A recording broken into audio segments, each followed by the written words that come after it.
Ya, jadi ini table gambaran dari penjualan indikatif perusahaan. Jadi kita bisa melihat trajektorinya dari tiap tahun di bulan 9 itu seperti apa. Biasanya itu run rate di 71 hingga 74. Nah, ini kita ngelihat bahwa sekarang ini September sales itu menunjukkan 663 miliar atau kenaikan 13,5% secara tahunan, dan secara kumulatifnya di bulan 9 hingga bulan 9 itu mencatatkan 6,2 triliun atau kenaikan 14%. Jadi secara run rate-nya itu masih setara dengan masih inline dengan kita punya forecast dan juga estimasi konsensus. Kemudian September ini penjualan memang didorong dari beberapa tematik program mereka, yaitu yang fokus untuk penjualan uh, cleaning product. Jadi dengan tiap bulan memberikan promosi terhadap beberapa kategori produk mereka, mereka bisa mendorong penjualan-penjualan mereka.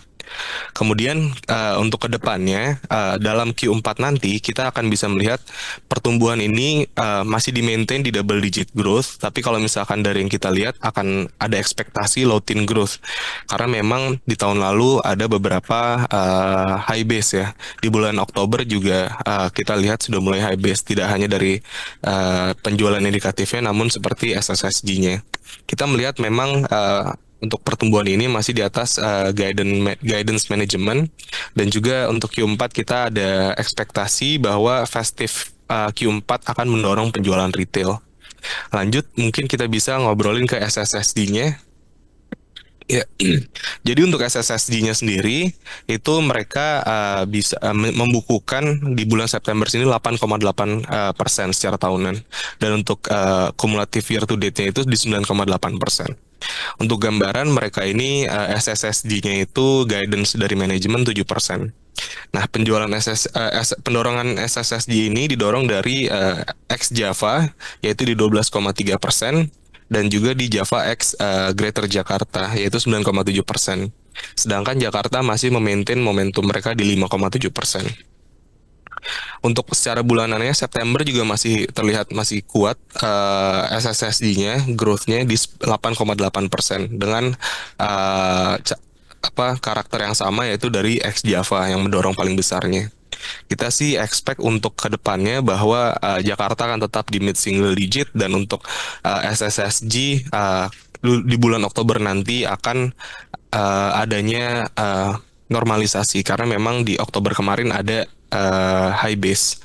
Untuk kedepannya kita ngelihat memang dengan trajektori yang sangat kuat dan juga sudah mulai masuk Q4, adanya kami expect sih dari untuk manajemen untuk melakukan revisi ke atas untuk manajemen guidance SSSG-nya. Mungkin bisa next. Ya, jadi secara penjualan memang ini gambaran helikopter view-nya. Secara penjualan masih naik 14%, dan SSSG-nya ini sudah balik kembali hampir ke pre-COVID level. Dan untuk sales per store trend-nya itu memang kalau misalnya kita bandingkan dengan tahun-tahun sebelumnya sudah mulai recover. Untuk latest update-nya sendiri, kita melihat ada penambahan toko di bulan September kemarin, yaitu ada 2 toko, ada di Ion Delta Mas dan juga di Mall Puri Indah. Ini total tuh menambah toko menjadi 240 toko yang mereka miliki. Kemarin juga mereka bilang bahwa ada penutupan di pasar Minggu karena toko di pasar Minggu itu adanya low traffic. Untuk kedepannya kami melihat akan adanya pertambahan 2 hingga 3 toko di bulan Oktober. Serta ekspansi toko ini kemungkinan akan accelerate hingga di akhir tahun. Mungkin bisa next. Ya, jadi kita menunggu festive season di Q4, adanya momentum di Q4. Kemudian kita melihat dari harga penutupan kemarin ada upside 20,9%, dan kita ekspektasi di bulan Oktober nanti adanya setelah yang kita bilang tadi ada moderasi di SSSD-nya, kemudian adanya tematik program mereka di tiap bulan untuk mendorong sales.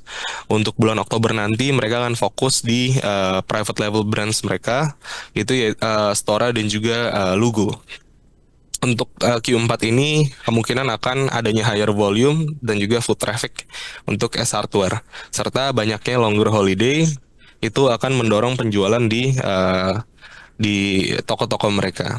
Untuk target kita di 1100, kita maintain multiple target kita di 2,5 kali atau minus 0,5 standar deviasi dari 5 tahunnya. Dan ini dari forecast full year 2024. Mungkin itu saja yang bisa saya bisa share, bisa saya kembalikan ke Asri. Terima kasih.